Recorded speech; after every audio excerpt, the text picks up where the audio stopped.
In this video, we'll look at the graph of the function y equals e to the x.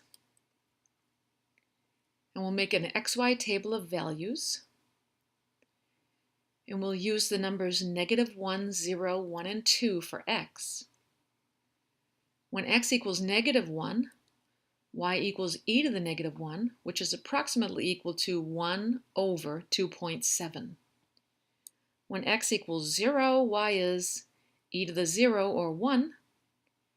When x equals 1, y is e to the 1, which is about 2.71. When x equals 2, y is e to the 2, or approximately 7.3.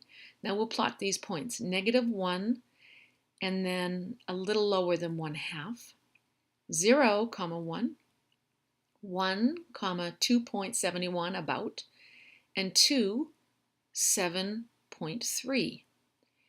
And then we can connect these dots with a smooth curve, and there's my y equals e to the x. So we'll remember this curve always goes through the point 0, 1, and at x equals 1, the corresponding y value is e, which is about 2.71.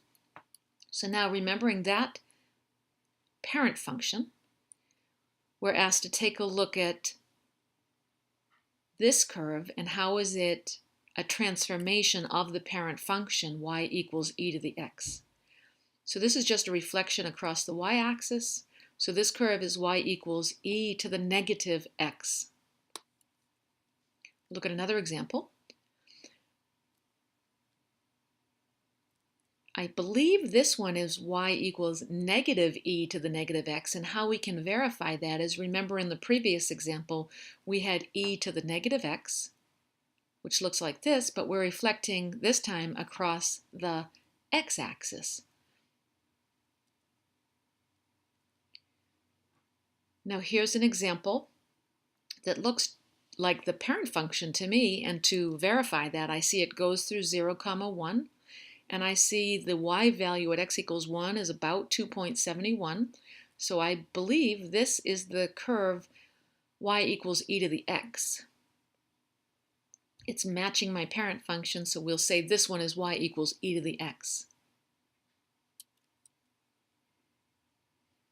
This particular curve, instead of going through 0, 1, and instead of approaching the x-axis, it's going through 0, 0, and it's approaching the line y equals -1. So it looks like what we've done is we've taken the parent function, we've shifted it down 1 unit. So therefore we can say that the equation is y equals e to the x minus 1.